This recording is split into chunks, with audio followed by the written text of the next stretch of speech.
At Englewood Health, we believe that all citizens need to be informed about the healthcare issues that affect their lives. That's why we're proud to support important healthcare programming produced by the Caucus Educational Corporation and their partners in public television.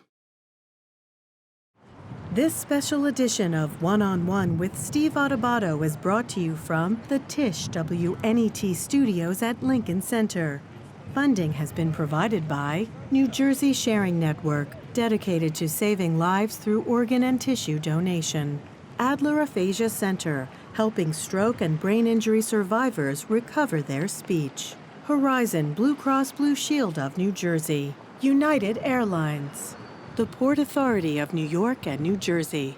Guarini Institute for Government and Leadership at St. Peter's University. And by Englewood Health. Promotional support provided by NJ Biz, all business, all New Jersey. And by the New Jersey Business and Industry Association. This is One-on-One. I'm an equal American just like you are. The jobs of tomorrow are not the jobs of yesterday. Look at this. You got this? Here it is, man. Look at that. Life without dance is boring. I don't care how good you are or how good you think you are, there is always something to learn. Do you enjoy talking politics? No. People call me because they feel nobody's paying attention. Our culture, I don't think, has ever been tested the way it's being tested right now. Such a good question. High five. My grandfather bragged all the time that he had read the Bible, and it was illegal in his life to read. Ultimately, I knew that words have power. I wanted as many people who could hear my voice to understand the importance of her work. Get people to trust, oh, this is something safe, and then, bam, hit them with Toni Morrison.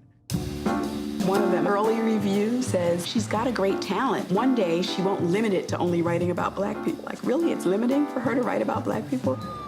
People began to buy Toni Morrison, and then we began to teach her, and as a consequence, they had to pay attention. I know you'd sick unto death of being labeled a black writer. I prefer it. Oh, I thought you probably were tired of it. Well, I'm tired of people asking the question. Oh yes, of course. Wow, that's powerful stuff. That's from Toni Morrison, The Pieces I Am. We are pleased to be joined by Timothy Greenfield-Sanders, the producer and director of this wonderful film. It's great to have you. Thank you. Why Toni Morrison? Why not? Well, why not? Certainly. You know, Toni's probably one of the greatest artists of our time, and that's kind of an artist with a capital A. In addition, she and I are friends for 38 years. How so? I photographed her. I have a long career as a photographer, and I photographed Toni in 1981. She came to my studio in the East Village, and we became friends at that moment, and I started to do book covers for her, and eventually, she was very much part of my life. I did a whole series of films on identity, starting with The Blacklist, which was on HBO, and Toni was the inspiration for that. So, Toni Morrison, I mean, people identify her, Oprah, you know, oh, wow, she's great, right? Who else is Toni Morrison? I think that's what's important about the film, that Toni is more than just the Nobel Prize winning writer. Oh, that. Oh my God. She was a very important editor at Random House, really creating a lot of the books and the kind of conversation around Black rights in the late 60s and 70s. She was a single mother of 2 children. She was a professor at various colleges and eventually at Princeton, where she started the Atelier. So it's it's not just Toni the writer, it's really this life. And at 88, what a life. What's she like these days? She's always funny when I'm with her. I mean, I think what comes through in the film is how funny Toni is. I mean, people think of her as tremendously serious, and what she writes about is tremendously serious, but there's a person there as well. And that person is very full of humor and kind, and you'll see it in the film. You know, I think what comes through in the film is that our friendship and trust are there, so that Toni is the person I know her to be in the film. When you said to Toni Morrison, I want to do this, she said? She said, I'll think about it, which I knew was a good sign, because she could very easily have just said, I don't want to do this. It's not for me to do. I don't want to do it. But she said, I'll think about it. And I think she trusted me enough to do it. That was a big deal for me. And, we started this about 4 years ago in the planning stages, raising the money, getting to the point where we could do interviews, and finally got into Sundance. It became a big deal.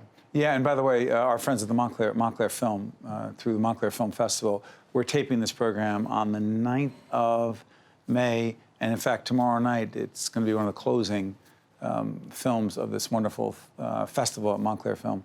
Let me ask you this. You said interviews. You interviewed lots of folks, such as? Well, for the film, yes, Angela Davis, Walter Mosley, Sonia Sanchez, Oprah, Paula Giddings, Farrah Griffin, Hilton Ailes, Fran Lebowitz. They all wanted to talk about Toni Morrison. All about Toni. These are all people who are either friends of hers for a long time or Toni Morrison scholars. For people who don't understand, I mean, you talked about why she was important as an editor and doing so many other things. How courageous was Toni, again, see the film. How courageous was she to do what she did, when she did it, and how she did it? Loaded, I know. Well, Toni is a pivotal figure in our culture, and I think that she is someone who was in the forefront. She at first as an editor, where she really put out a lot of books that were important, that wouldn't have gotten seen without Toni. Pushing back against a lot of middle-aged white guys? Absolutely. I mean, she was at Random House in a very white, she talks about it in the film, it's very funny.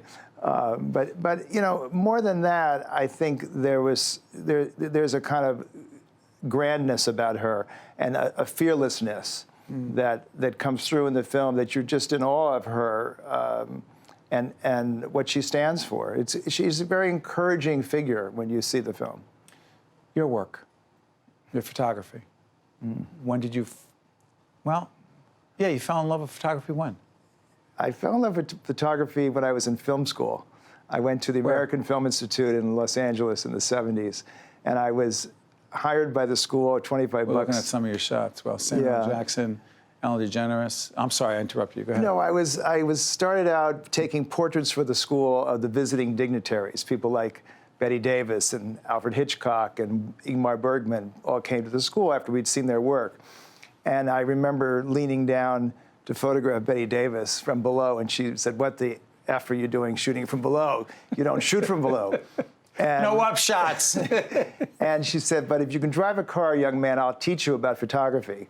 And for a week, I drove her around Hollywood, and we would talk about kind of the great stars like George Hurrell, who had photographed her, these kind of great photography stars, and why her face was a certain way, and the light would hit it this way. And I'm just sort of driving around in my 54 Ford with Betty Davis telling me about portraiture. And I fell in love with photography at that point, really. Betty Davis. Betty Davis. And to make it worse, Alfred Hitchcock said to me, "Young man, your lights are in the wrong place. Come to the studio and I'll introduce you to some good lighting people." So I learned kind of at the feet of these, mentors, really, for me. Unbelievable. I thought I knew because I read the material, but that is, but you had an eye. You have an eye. They must have seen that I had something. Even if you did? Yeah. Well, I think I had an eye of some sort, and I had a kind of, I had a certain charm, I guess, as well, but they saw something in me that I didn't know I had. They had to have. Well, you still got a lot of charm here on public broadcasting. Do you mind if I let folks know again about the film? Please.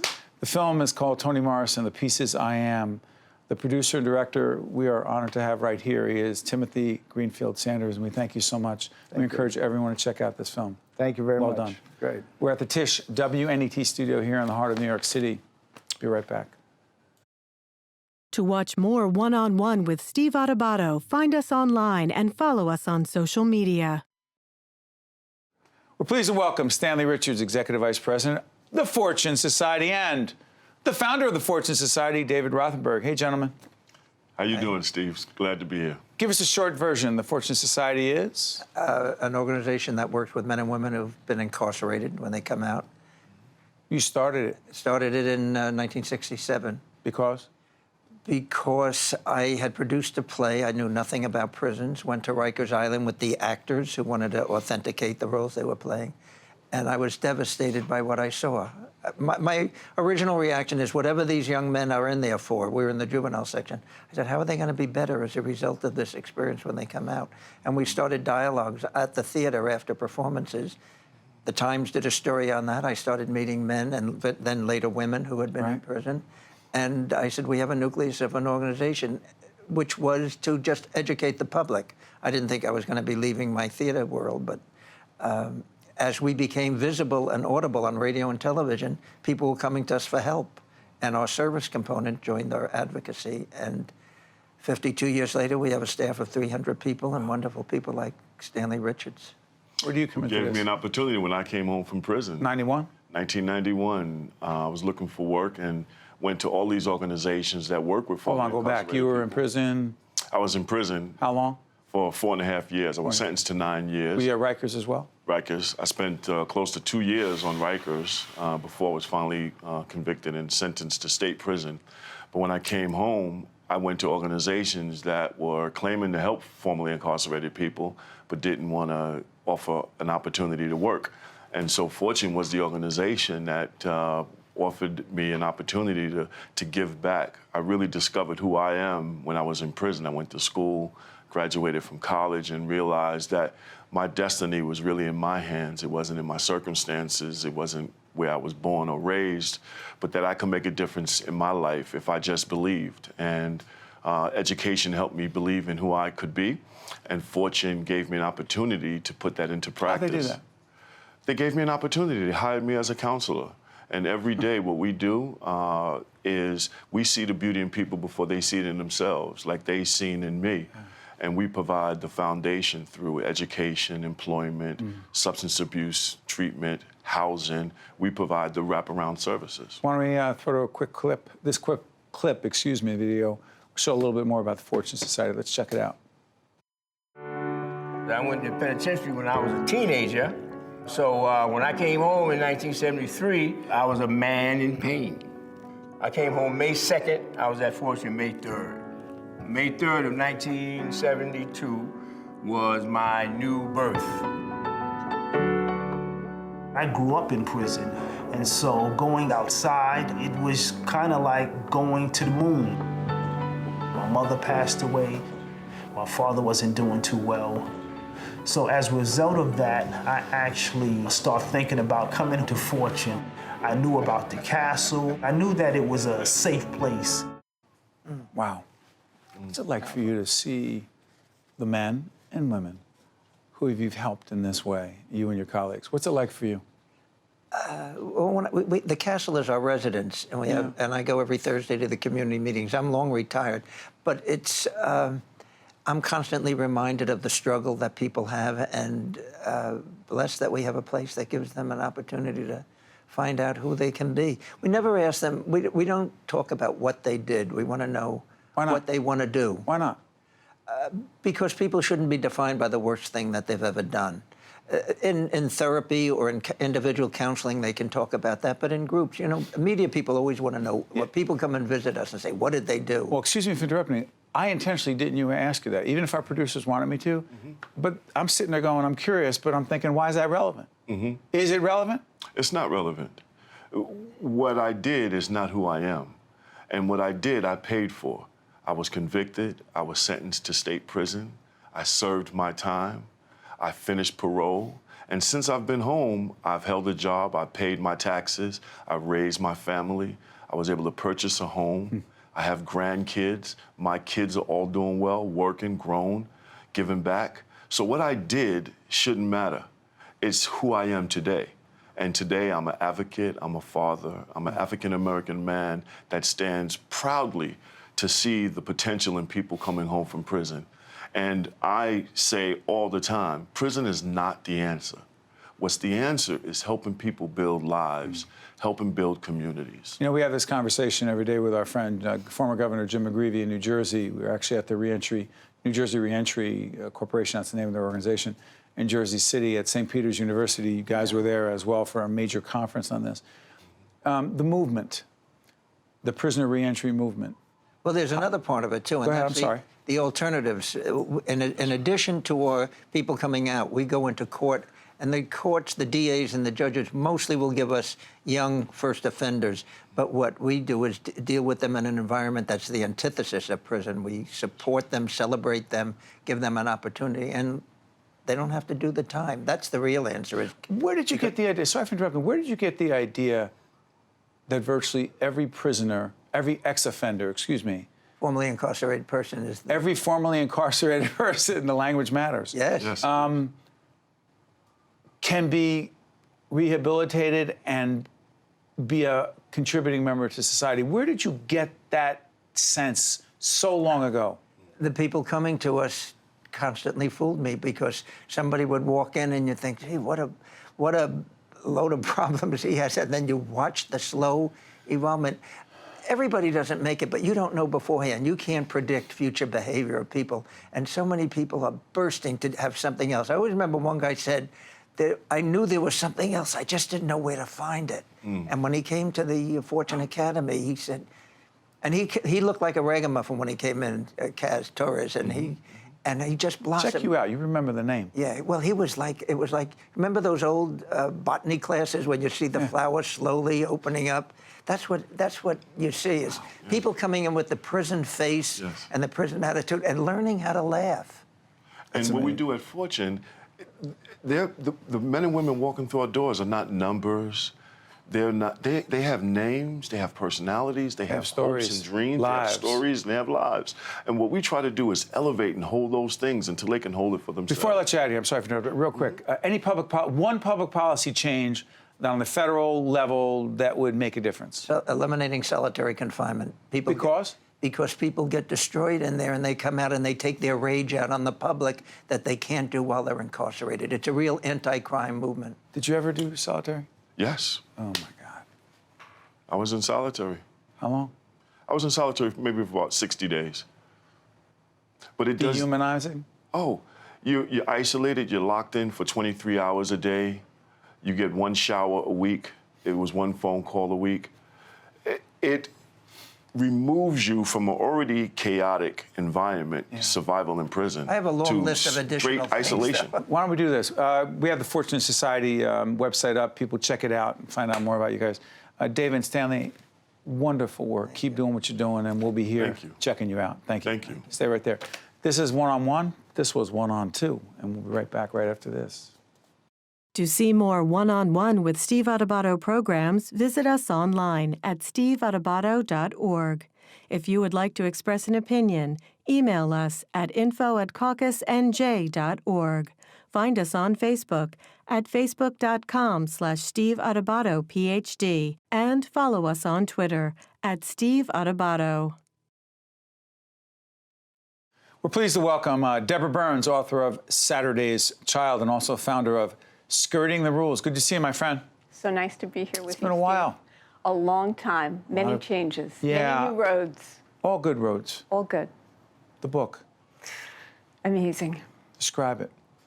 So this is the story of my unconventional mother.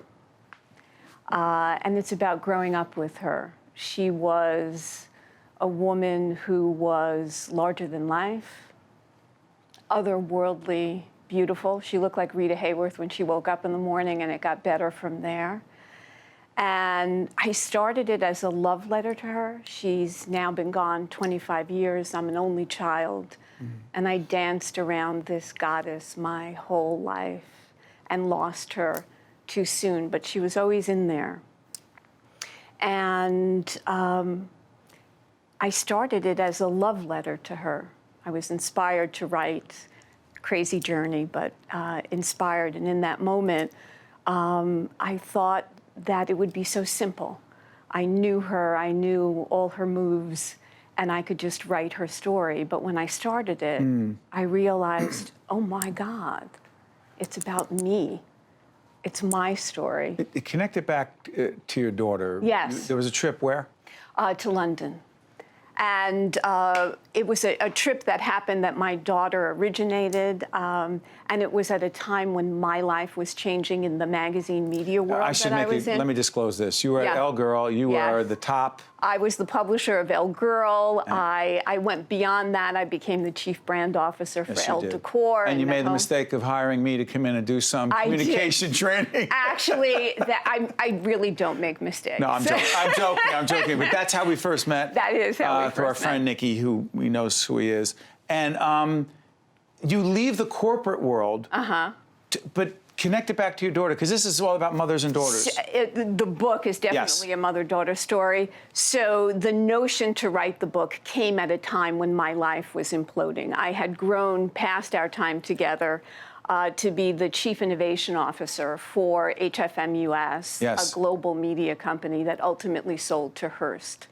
And around the time when everything was kind of coming apart, and of course the magazine world changing dramatically, it looked its digital future in the eye and sort of didn't know what to say next. That's right. And so I knew I had to reinvent myself, and I wasn't so sure about what was going to come next. And I realized at the same time I was the age my mother was when she got sick. And on this journey with my daughter to London, I realized it was time to reflect on this relationship with my mother that was a little tangled and complicated. One thing I say about the book is every daughter has a story. Some are more complicated than others. And my relationship with my mother was very worshipful. I was obsessed with my mother, and I did, as I said, dance around her. And she was still so much a part of something not quite found, of a longing, that I knew it was time at this moment in midlife to kind of unravel the myth of my mother. Where'd you grow up? In Jackson Heights, Queens, New York. I live on Long Island now. Your daughter reacted how to the book?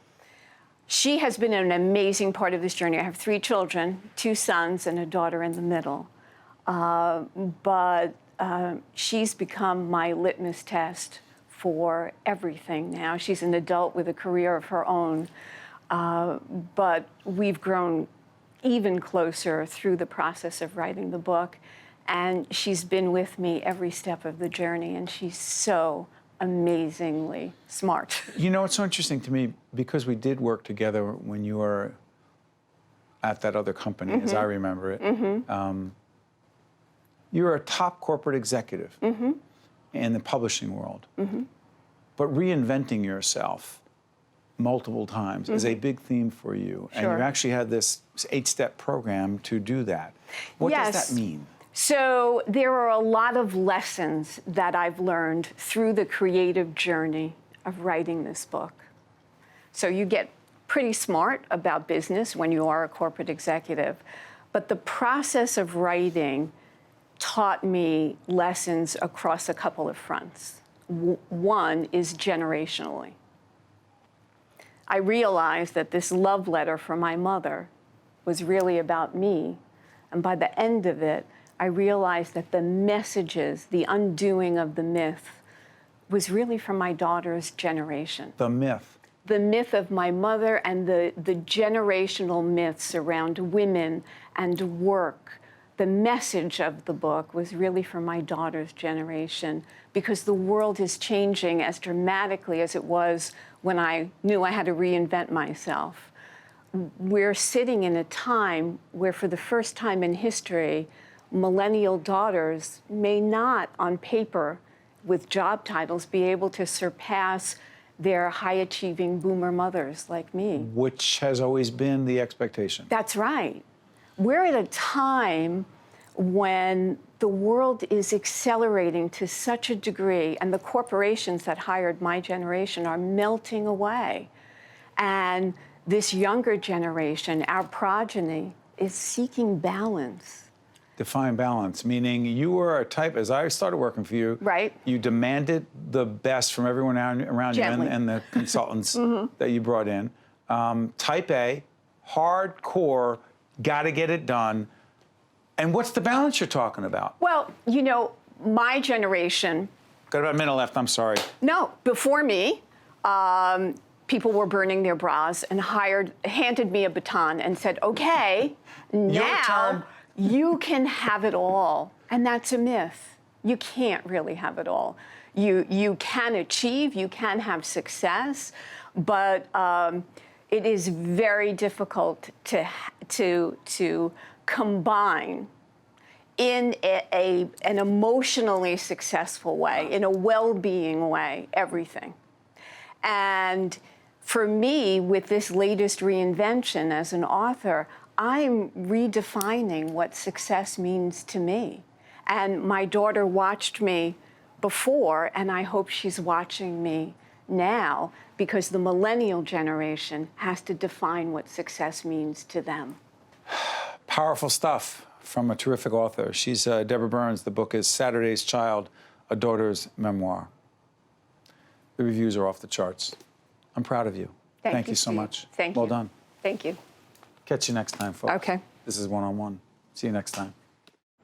One-on-One with Steve Adubato has been a production of the Caucus Educational Corporation, celebrating over 30 years of broadcast excellence. This special edition of One-on-One with Steve Adubato is brought to you from the Tisch WNET studios at Lincoln Center. Funding has been provided by New Jersey Sharing Network, Adler Aphasia Center, Horizon Blue Cross Blue Shield of New Jersey, United Airlines, the Port Authority of New York and New Jersey, Guarini Institute for Government and Leadership at St. Peter's University, and by Englewood Health. Transportation provided by Airbrook Limousine, serving the metropolitan New York, New Jersey area.